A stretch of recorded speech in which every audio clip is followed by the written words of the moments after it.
दोस्तों, सबसे पहले तो आप सभी को नए वर्ष की बहुत बहुत शुभकामनाएं। मैं आशा करता हूं कि आने वाला साल आप सभी के लिए बहुत सारी खुशियां और ढेर सारी समृद्धि लेके आए। आपकी जो भी चाहते हैं, आपकी जो भी विशेष है खुशियां, वो सब इसमें पूरी हो जाए। और जैसे कोई भी साल खत्म होने को आता है तब हम सिंहावलोकन करते हैं, रिकैप करते हैं। वैसे ही जब भी कोई साल शुरू होने को होता है तब हम उस नए साल के लिए प्लानिंग करते हैं, कुछ रेजोल्यूशन तैयार करते हैं, कुछ संकल्प करते हैं, कुछ टारगेट्स रखते हैं। और ये टारगेट से संकल्प निजी जीवन के लिए भी होते हैं और पूरे ऑर्गेनाइजेशन के लिए, पूरे समाज के लिए भी हो सकते हैं। तो आज मैं आपके सामने हमारे इस ऑर्गेनाइजेशन का, हमारी इस फैमिली का संकल्प सामने रखना चाहता हूं। दोस्तों, एमसीएल का संकल्प क्या है 2024 के लिए? इनफैक्ट कोई भी ऑर्गेनाइजेशन हो, कोई भी संस्था हो, वो संस्था किसी भी साल के लिए कौन सा संकल्प करेगी तो यह तय करती है कि उस संस्था का विजन क्या है, मिशन क्या है, कौन से उद्देश्य के साथ यह संस्था तैयार हुई है।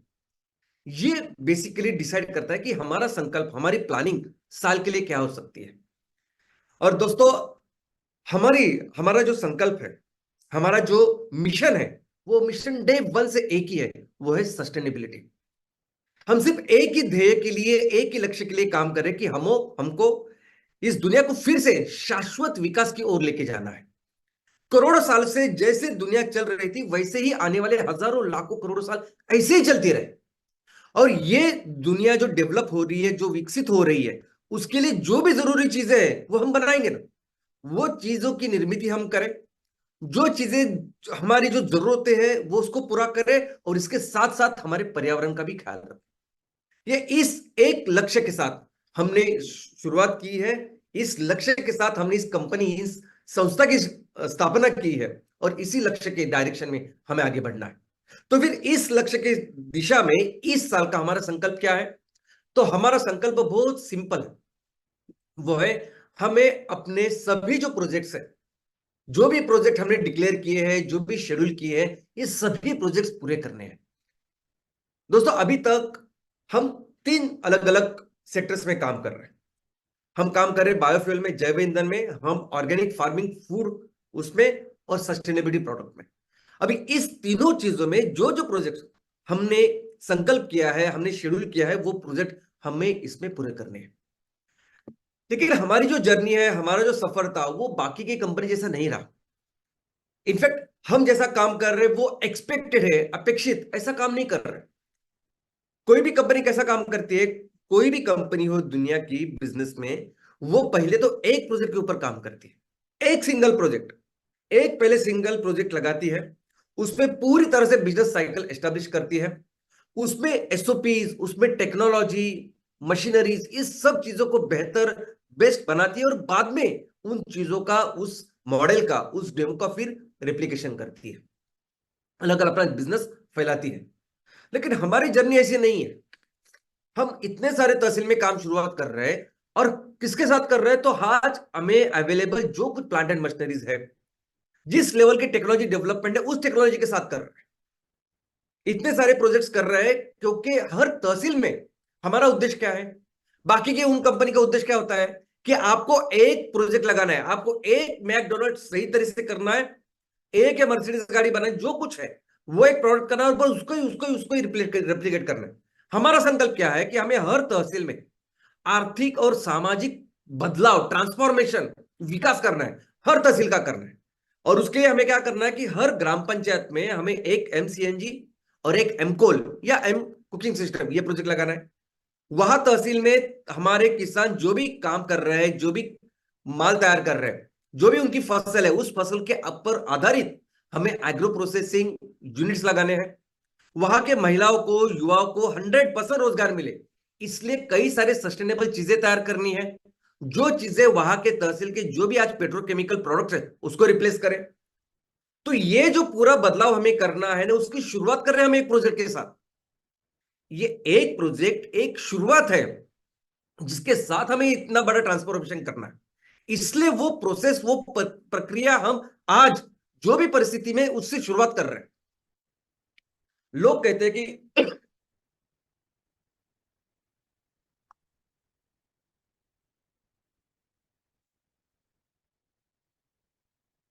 कि बाकी की कंपनियां सभी रिसोर्सेज का पहला इंतजाम करती है, सब डिसाइड करते हैं, सब इंतजाम होने के बाद बाकी के प्रोजेक्ट चलाते हैं।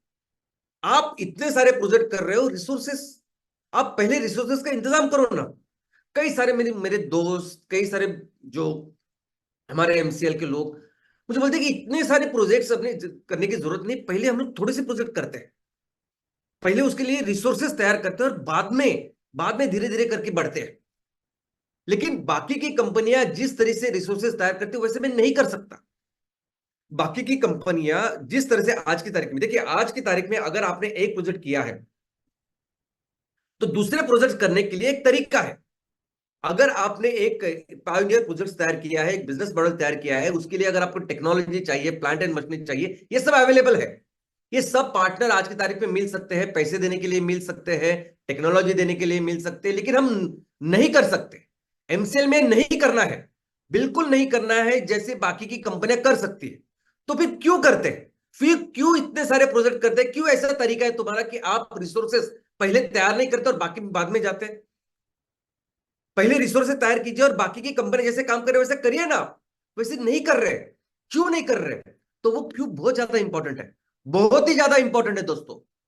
क्योंकि आज के तारीख में कोई भी कंपनी हो, चाहे वो सेवा क्षेत्र में हो, चाहे कोई वस्तु का निर्माण करती हो, एक बार आपने एक प्रोजेक्ट तैयार किया ना, एक डेमो प्रोजेक्ट किया ना, तो उसके बाद पैसा लाने का, फंडिंग लाने का या टेक्नोलॉजी लाने का तरीका सिर्फ एक ही है, वो है वेंचर कैपिटलिस्ट। ये लोग आपसे इक्विटी लेंगे, आपसे शेयर्स लेंगे और आपको पैसा देंगे। ये लोग आपसे शेयर्स लेंगे और आपको टेक्नोलॉजी और बाकी सब चीजें देंगे। और ये जो लोग हैं वो लोग कौन है? ये लोग वहां चीन में बैठे हुए हैं, ये लोग वहां अमेरिका में बैठे हैं, यूरोप में बैठे हैं। ये लोग तुमको पैसे देंगे आज की तारीख में।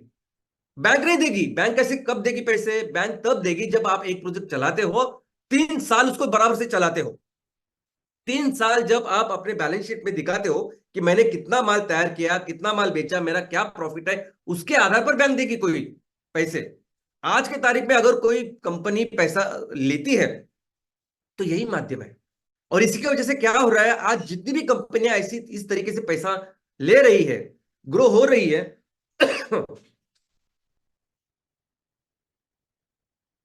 100% आज वो गुलामी में है।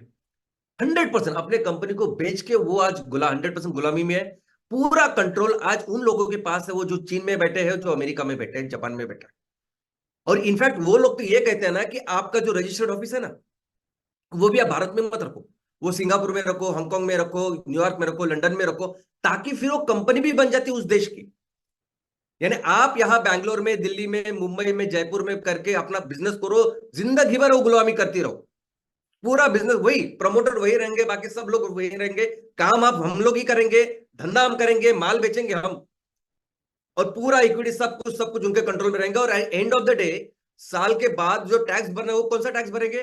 वो सिंगापुर में जो नियम है उसके आधार पर टैक्स भरेंगे। कैसे कर सकते हैं? आने वाले दिनों में सबसे महत्वपूर्ण होने वाला है हमारा किसान, सबसे महत्वपूर्ण होने वाली है ये खेती। क्योंकि यही वो खेती है कि जिससे सस्टेनेबल चीजें मिलेगी, सस्टेनेबल ईंधन मिलेगा, सस्टेनेबल खाना मिलेगा, और सस्टेनेबल हम जो इस्तेमाल कर रहे हैं वो चीजें मिलेगी। हमारे किसानों की आने वाले दिनों में बहुत जबरदस्त ऐसी कंडीशन होने हो सकती है, होने वाली है। तो किसी भी कंडीशन में हम ये जो हमारे किसानों का भविष्य है, हमारे देश का भविष्य, उनके हाथ में नहीं दे सकते। हम आज हमें आसानी चाहिए, आज हमें कोई टेंशन नहीं चाहिए, कोई चिंता नहीं चाहिए, इसलिए हम इतनी बड़ी कीमत, इतना बड़ा मोल नहीं चुका सकते। हम फिर से गुलामी में नहीं जा सकते। और यही हमारा संकल्प है। क्योंकि आप ये कोई भी कंपनी आप पढ़ के दीजिए, ये जितनी भी स्टार्टअप्स है, जितनी भी स्टार्टअप्स यूनिकॉर्न्स हो रही है, 8,000, 10,000, 15,000 करोड़ की कंपनी बन चुकी है, बन रही है आपके आंखों के सामने। पढ़िए ना जरा, पढ़िए कैसा काम करते हो, कैसा एक पहला प्रोजेक्ट लगाती है, बाद में जाती है, आगे बढ़ती है, कौन उनको पैसा देता है, और आज की तारीख में उनकी क्या क्या परिस्थिति है, कौन इक्विटी होल्डर है, क्या होता है, पूरा पढ़िए तो आपको समझ में आएगा। ये सभी कंपनियां क्या करती है, ये सभी कंपनियां एक प्रोजेक्ट लगाती है, एक प्रोजेक्ट लगाने के बाद फिर पूरा फोकस उनका होता है फंडिंग के ऊपर। फंडिंग लाते हैं इस रूट से, और जब प्रोजेक्ट लगाने हैं वो करते हैं टेक्निकल एक्सपर्ट्स, एक्सपर्ट्स प्रोजेक्ट लगाते हैं। एक बार वो प्रोजेक्ट लगाने के बाद, और इस पूरे जो जो पूरी प्रोसेस चलती है वो तब तक चलती है कि पूरी इक्विटी ओनरशिप उनके फॉरेनर के हाथों में तब तक चली नहीं जाती, तब तक ये सब चलता रहता है। और जो ओनर होता है ना, उनको कुछ लेना देना नहीं होता, क्योंकि इस पूरे प्रोसेस में अगर वो कंपनी भी किसी के हाथ में चली गई तो भी उनके लिए तो हजारों करोड़ रुपए बनते हैं। तो अगर मेरे लिए 1,000 करोड़ रुपए बन रहे तो मैं क्यों इतनी चिंता करूं?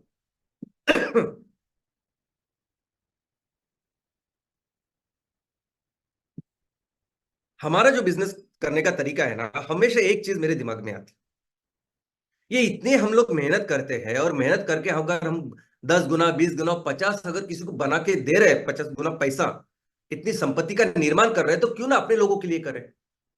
हम हमेशा कोशिश करते हैं कि कैसे हम अपने लोगों के लिए कुछ करें। अभी अमेरिकन जो कंपनी है, चाइनीज कंपनी है, अमेरिका में अगर अमेजोन बड़ी होती है, फेसबुक बड़ा होता है, एप्पल बड़ी होती है, तो अमेजोन अमेरिका में क्या होता है कि वहां निवेश करने वाले अमेरिकन ही होते हैं। चाइना में मैक्सिमम जो स्टार्टअप बनती है उसमें पैसा डालने वाले चाइनीज ही है आज। भारत में ऐसा नहीं है, भारत में वो जो पैसा डालते हैं सब लेते हैं, उसका फायदा बाहर के लोग ले रहे हैं। और हम कोशिश करते हैं कि कैसे अपने लोगों को फायदा करा के दे।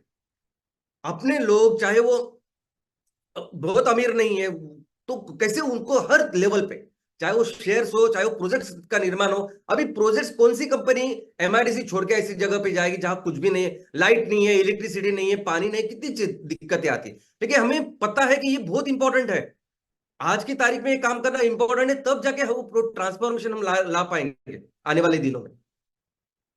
जब भी कोई प्रोजेक्ट हम करते हैं ना, जो भी कोई बिजनेस करना है हमें, जब भी कोई प्रोडक्ट लॉन्च करना है या आगे बढ़ना है, तो हमेशा पहले दिमाग में आता है एनवायरनमेंट, क्लाइमेट, कि जो मैं कर रहा हूं, जो हम लोग कर रहे हैं जो प्रोजेक्ट, उससे पर्यावरण का कितना ज्यादा फायदा होगा। बाद में हम लोग सोचते हैं कि लोगों का कितना ज्यादा फायदा होगा, कैसे लोगों के लिए हम कर सकते हैं, और बाद में प्रॉफिट, ऑफकोर्स प्रॉफिट चाहिए, उसके बाद ये सस्टेनेबल होगा। बिजनेस की जो व्याख्या है उसमें तो कंपलसरी है, आपको प्रॉफिट मिलना ही चाहिए। लेकिन लोग क्या करते हैं कि सिर्फ प्रॉफिट के बारे में सोचते हैं। कौन सी ऐसी चीज है जो ज्यादा से ज्यादा सेल कर सकते हैं, पैसा कमा सकते हैं, जो चलो उसके ऊपर काम करो, बाद में बाकी की सब चीजें देखते हैं। हमारे जगह पे अगर कोई दूसरी कंपनी होती जो एमकोल के साथ अगर प्रोजेक्ट की शुरुआत करी होती, किसी एक कॉर्पोरेट के साथ बैठी, और बस एमकोल फिर आगे के 500 एमकोल, 1,000 एमकोल, बस उसके बारे में सोचते। ये एमसीएस, ये बाकी की सब चीजें जो हम लोग कर रहे हैं ना, ऐसी परिस्थिति में ऐसा कोई नहीं करता है। हम लोग इसलिए कर रहे हैं क्योंकि हमारा बैकग्राउंड पिछले 22-23 साल से हम जिस चीज में काम कर रहे हैं, पहले 10 साल तो हमने काम किया है सिर्फ और सिर्फ एनजीओ जैसा। पहले 10 साल जब सिर्फ हमने सोचा है एनवायरनमेंट के लिए, पहले डे वन से हम लोग बिजनेस नहीं कर रहे। हर जगह जाते थे, सेमिनार्स देते थे, लोगों को बताते थे कि बायोफ्यूल कितना अच्छा है, एनवायरनमेंट कितना जरूरी है, सब कुछ सब कुछ। लेकिन कुछ नहीं हुआ। और फिर हमें पता चला कि एक ही तरीका है जो बदल सकता है, वो है बिजनेस। और फिर ये सब चीजें शुरुआत की। तो इसलिए आज भी जब बिजनेस करने जाते हैं ना, तब बिजनेस करने के बाद पहले चीज आती है कि एनवायरमेंटल आरओआई। जब हम लोग काम कर रहे हैं उसके साथ पर्यावरण का कितना ख्याल हम लोग रख सकते हैं। हम लोग सिर्फ एक आरओआई के बारे में, रिटर्न ऑन इन्वेस्टमेंट के बारे में सोचते हैं कि मैं इतना पैसा डालूंगा और कितना पैसा लूंगा। लेकिन हम उस सभी जो प्रोजेक्ट हम कर रहे हैं सब मिलके, वो ऐसे प्रोजेक्ट है ना कि उस प्रोजेक्ट के साथ सबसे पहले मैक्सिमम रिटर्न किस पे आएगा, तो पर्यावरण। पर्यावरण के साथ बहुत ज्यादा, बाद में लोगों के साथ बहुत ज्यादा रोजगार निर्मित इसके साथ करेंगे हम लोग, और बाद में फाइनली होगा प्रॉफिट। दोस्तों, एमसीएल जिस तरीके से काम कर रही है ना, आज आप किसी भी दूसरी कंपनी के साथ उसको कंपेयर कीजिए। कोई भी दुनिया की कंपनी लीजिए, कोई भी इधर भी काम कर रही है, किसी भी सेक्टर में काम कर रही है, उसके साथ कंपेयर कीजिए। कोई ऐसा सोचेगा नहीं कि मेरे तहसील में किसान ये काम कर रहे हैं, ये उगा रहे हैं ना, तो उसके ऊपर कौन सी प्रोसेसिंग इंडस्ट्री है, चलो वो डालते हैं, ताकि किसानों को फायदा होगा, हमारे लोगों का फायदा होगा। कोई नहीं करता। लोग देखते कि कौन सी चीज बेचने के बाद ज्यादा पैसा कमा सकते हैं, वो पैसा कमाते हैं। और सब कुछ प्रॉफिट विपिट सब कुछ होने के बाद फिर 1% 2% जो प्रॉफिट है अपना, वो लोगों के लिए खर्च करते हैं। वो भी कैसे, तो स्कूल निकालेंगे, कोई हॉस्पिटल निकालेंगे, ऐसा। लेकिन आज की तारीख में जिस तरह से एमसीएल काम कर रही है, जिस दिशा में काम कर रही है, जिस उद्देश्य के साथ काम कर रही है, जिस मिशन के लिए काम कर रही है, वहां सेम वैसे काम करने वाली एक ऑर्गेनाइजेशन है। सेम सेम वैसा सोचने वाली, सेम लोगों के लिए, पर्यावरण के लिए, भविष्य के लिए काम करने वाली, और वो संस्था है यूनाइटेड नेशंस। यूनाइटेड नेशन आज की तारीख में वो संस्था है कि जो वैसे ही काम कर रही है सस्टेनेबिलिटी में, जैसे हम काम कर रहे हैं। यूनाइटेड नेशन की भी जो आप निर्मित है और उसका भी इतिहास अगर आप देखोगे तो 1945 में जब दूसरा विश्व युद्ध खत्म हुआ तब इसका जन्म हुआ। इस संयुक्त राष्ट्र संघ का की शुरुआत हुई। वो किस लिए थी? सिर्फ कि बाबा युद्ध ना हो आगे जाकर पूरी दुनिया में शांतता प्रस्तापित हो। लेकिन हर स्लोली स्लोली उन्होंने हर विषय में जो अंतरराष्ट्रीय लेवल पे थे, दो देशों के बीच में थे, उसमें काम करना चालू किया। लोगों के हर विषय में उन्होंने लोगों के यानी नेशंस की, राष्ट्रों की मदद की। और ये उनका जो बढ़ता हुआ रोल, प्रभावी रोल, ये देखने के बाद 2000 में सभी देश के सभी लोग इकट्ठा आ गए। सब नेता, सब राष्ट्राध्यक्ष इकट्ठा आ गए और उन्होंने फिर डिसाइड किया कि 2000 के बाद ये वो संगठन होगी जो संगठन पूरी दुनिया को सही दिशा में लेके जाएगा, जो संगठन पूरी दुनिया के लिए प्लानिंग एक सब कुछ का निर्माण करेगा। और फिर यूनाइटेड नेशन को बहुत स्ट्रांग किया गया। सभी देश आज की तारीख में अपना जो जीडीपी होता है उसका एक भाग यूनाइटेड नेशन को देते हैं और जो डेवलप्ड नेशन है वो ज्यादा देते हैं। दोस्तों उसके बाद फिर 2000 के से लेके 2015 तक उन्होंने एक ऐसे मिशन के ऊपर काम किया कि ये जो अमीर देश है, अमीर देश बहुत अमीर थे, गरीब बहुत ही गरीब थे, तो दोनों के बीच में ये दूरियां खत्म हो और इक्वेलिटी आए, इसलिए उन्होंने काम किया। इस 8 लक्ष्य के ऊपर काम किया जो बहुत बेसिक थे, गरीबी निर्मूलन, पढ़ाई, एजुकेशन, इन सब चीजों के ऊपर। और आज जिस विषय पे वो काम कर रहे हैं, आज अगर आप देखोगे कि 2015 से लेके 2030 तक इस कालखंड के लिए उन्होंने एक प्लानिंग की है। ये प्लानिंग किसके ऊपर है, किसके लिए है? एक सिंगल चीज के लिए, वो है सस्टेनेबिलिटी। उनको एक ही उनका मकसद है कि आने वाले दिनों में ये दुनिया सस्टेनेबिलिटी के राह पर चले। बस सेम जो काम हम पिछले 23 साल से कर रहे हैं वो अभी 2015 के से लेके 2030 तक यूनाइटेड नेशन पूरी तरह से उसके ऊपर काम कर रहा है। और इसके लिए वो काम करने के लिए उन्होंने 17 ये चीजें जो लक्ष्य है वो सामने रखी है।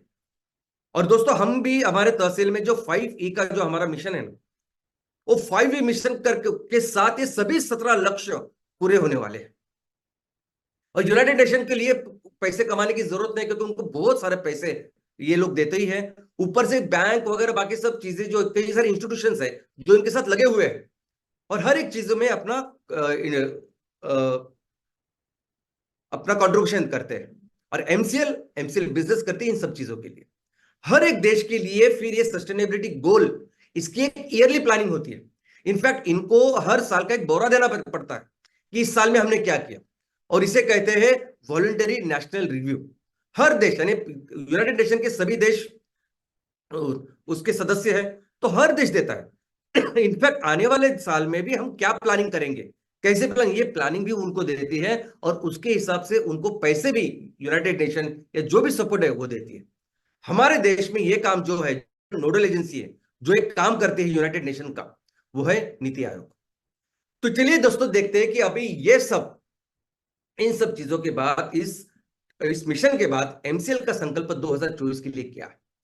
तो नंबर 1 हमारा संकल्प है सिंपल, कि हम ये सभी जो प्रोजेक्ट्स है, सभी MCNG, M coal, M cooking system के प्रोजेक्ट, ये सभी इसके आगे इस साल में फास्ट, एफिशिएंट और स्मूथ करने हैं, बहुत अच्छी तरीके से करने हैं। और हम ये समझते हैं कि आज की तारीख में कुछ इश्यूज है, आज की तारीख में जितने बेहतर, जितने स्मूथ वो प्रोजेक्ट होने चाहिए वो नहीं हो रहे।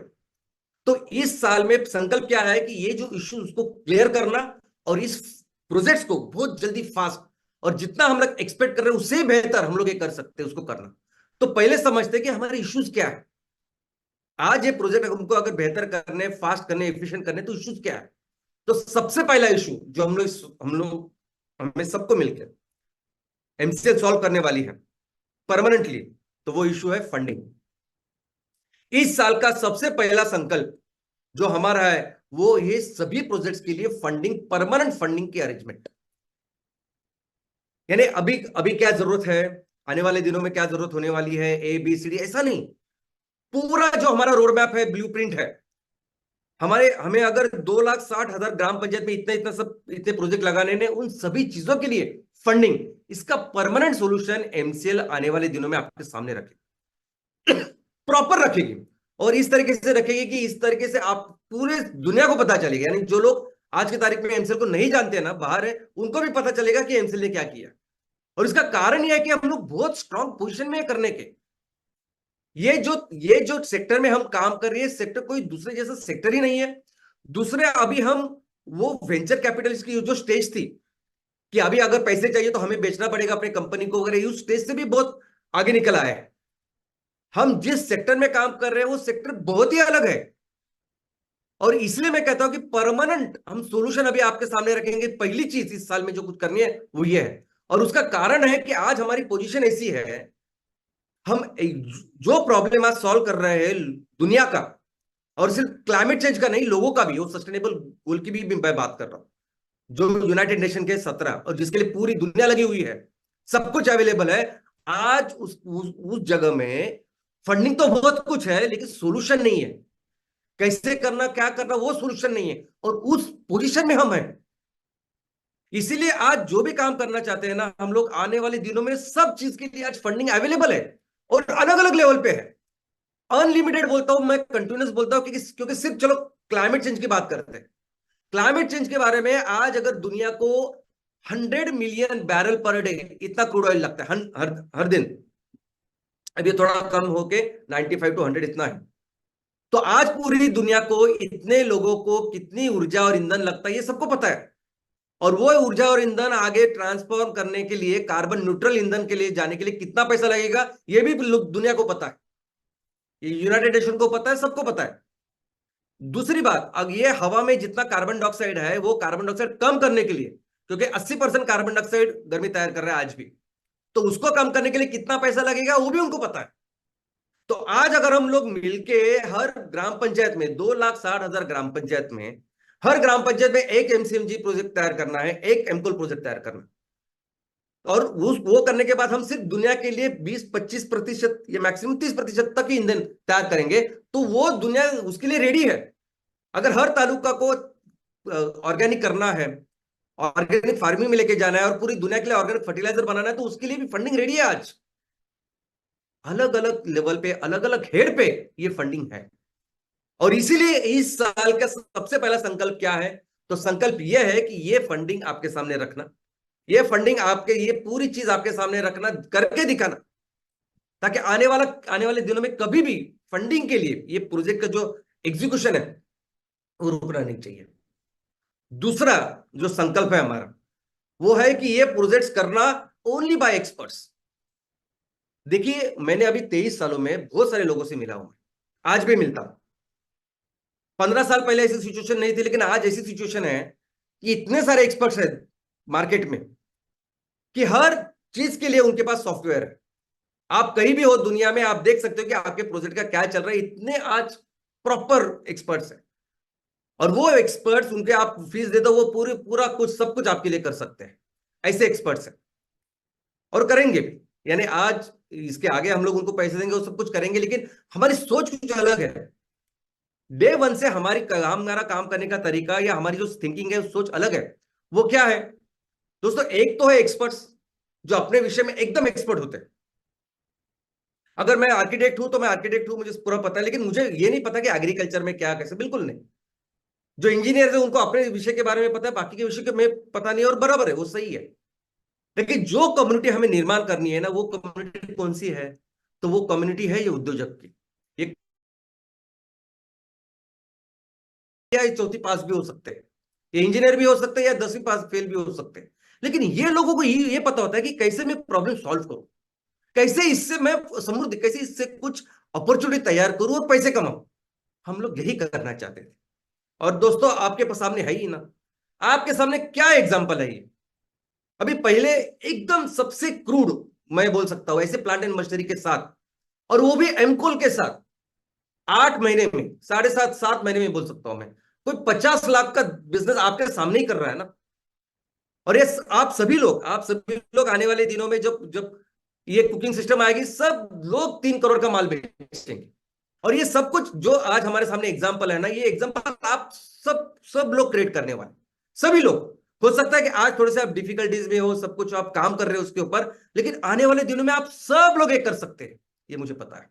और यही हमारी थिंकिंग थी। लेकिन ऑफ कोर्स आज जो करंट सिचुएशन है, जो एक्सपीरियंस हमें मिला है इस साल का, तो उसमें हमने ये तय किया है कि हम एग्जीक्यूशन एक्सपर्ट के साथ ही करेंगे और उसके साथ साथ इस इनोवेशन को भी बढ़ावा देंगे। दूसरे, और इसी एक्सपर्ट के साथ सभी जो एमसीएनजी प्रोजेक्ट है वो पूरे करेंगे, सभी जो एमसीएस प्रोजेक्ट कुकिंग सिस्टम के प्रोजेक्ट है वो उनको पूरे करेंगे। लेकिन और एक महत्वपूर्ण चीज करेंगे वो है एम कैफे। दोस्तों अभी ये एम कैफे यानी ऑर्गेनिक, यानी जो सर्टिफाइड ऑर्गेनिक रॉ मटेरियल है वही हम लेते हैं, कोई भी केमिकल का इस्तेमाल नहीं करते और खाना बनाते, रेस्टोरेंट में चीजें बनाते हैं। 2 महीने भी नहीं हुए आज इस रेस्टोरेंट को खोले हुए, एक हमने ऐसी शुरुआत की है एमसीएल ने, लेकिन इतना जबरदस्त उसको रिस्पॉन्स है, लोग इतना उसको सपोर्ट कर रहे हैं लोगों, क्योंकि लोगों को पता है कि केमिकल से कितनी बीमारी आज फैल रही है, कैसे कैंसर हो रहे हैं। और ऐसी जगह पे जब आप इस जगह का ऐसा कुछ कर रहे हैं और वो भी किफायती दामों में है सब कुछ, तो लोग कितना पसंद कर रहे हैं इसे। और इसलिए इस साल हमारा संकल्प है कि आपके हर तहसील में इस प्रोजेक्ट की शुरुआत करें, शहरों में कैफे या रेस्टोरेंट की शुरुआत करें, और आप खुद देखोगे कि कितना बढ़िया रिस्पॉन्स इस चीज को आता है। इसलिए हमारा संकल्प है इस साल कि इस साल फास्टेस्ट ग्रोइंग फूड चेन हमको एम कैफे को बनाना है।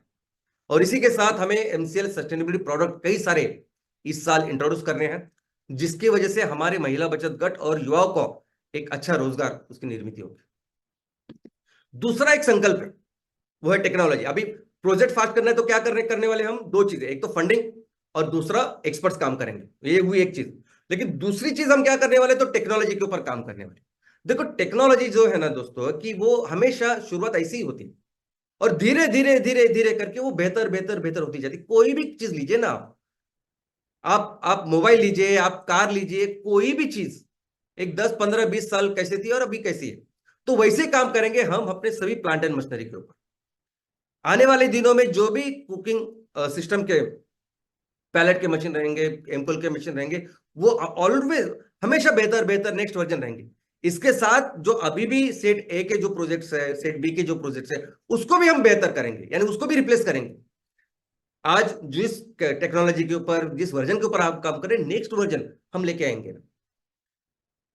और आज कैसे कर रहे हैं कि आज हम कई सारे वेंडर्स, कई सारे जो मैन्युफैक्चरर हैं, वहां से आउटसोर्स करके आपको चीजें दे रहे हैं। लेकिन आने वाले दिनों में हम खुद का, यानी इस साल हमारा संकल्प है कि सभी चीजें हमारे मैन्युफैक्चरिंग लोकेशन से निकले और आपके पास आए। और ये सिर्फ प्लांट एंड मशीनरी के बारे में नहीं, मैं प्रोडक्ट के बारे में भी हम लोग करने वाले हैं।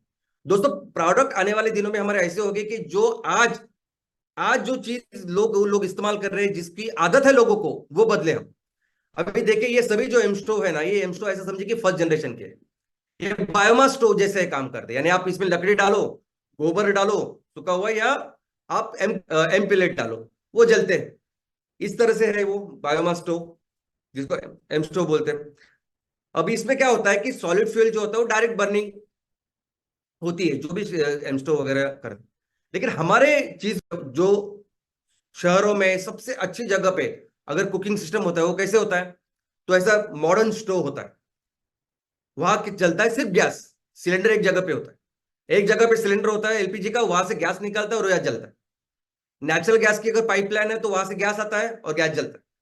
आने वाले दिनों में ऐसा ही हो, आने वाले दिनों में हमारे जो एम्पलेट है ना बाजू में होंगे, बाजू में होंगे, आप उसको वो डालेंगे, स्टार्ट करेंगे, उसकी जो गैस होगी स्टार्ट, वो यहाँ जलेगी और देखेगी ऐसे ही जैसे आपको अभी दिखाई दे रहा है। तीसरा महत्वपूर्ण संकल्प है हमारा, और जो सबसे इंपॉर्टेंट मैं समझता हूँ कि इस साल हमें हमारी एक शाखा बहुत ही स्ट्रांग करनी है, और वो है रिसर्च एंड डेवलपमेंट। दोस्तों आज की तारीख में कोई भी कंपनी अगर नंबर 1 का काम कर रही है बिजनेस में, it is only because of research. हम कहते हैं कि एप्पल का प्रोडक्ट नंबर 1 है, जबरदस्त जबरदस्त, उसकी वजह से वो बहुत ज्यादा बिजनेस कर रहा है। वो इसलिए है कि एप्पल का बहुत ही strong research and development. German engineering की जितने भी प्रोडक्ट्स है, जितनी भी कंपनियां काम करती है ना जर्मनी में, उनका पूरा फोकस होता है इस रिसर्च एंड डेवलपमेंट के ऊपर। और ये लोग जब इसमें पैसा डालते हैं ना, तब उसमें रिटर्न नहीं दिखाई देता। इनिशियल पैसा डालना पड़ता है, खर्च करना पड़ता है, एंड दैट इज रिक्वायर्ड। लेकिन जब आप ऐसे प्रोडक्ट लेके आते हो और आगे चले जाते हो, तो फिर आगे मार्केट में आप सबसे अच्छा बिजनेस कर सकते हो। और वैसे हमें करना है, हमें अपनी R&D इतनी स्ट्रांग करनी है कि इस सेक्टर में हमें सिर्फ पायोनियर नहीं होना कि बाबा पहला किसने एमको लगाया, एमसीएस लगाया तो एमसीएल नहीं, नंबर 1 हमेशा काम हमें इस करना। और इसलिए बहुत जरूरी है इस इनोवेशन, स्ट्रांग R&D टीम तैयार करना। और हम सबको अभिमान है कि हमारे जो प्रेरणा स्थान है वो अब्दुल कलाम सर है, उनकी टीम है, जिन्होंने इतने कठिन परिस्थिति में भी काम किया। और पूरी दुनिया में अगर आप देखोगे ना, आज की तारीख में भी सबसे ज्यादा बेस्ट साइंटिस्ट अगर कोई है तो भारतीय है।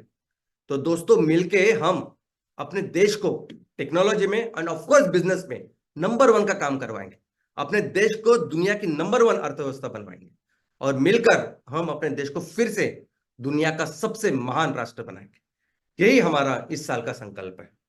जय हिंद, जय हिंद।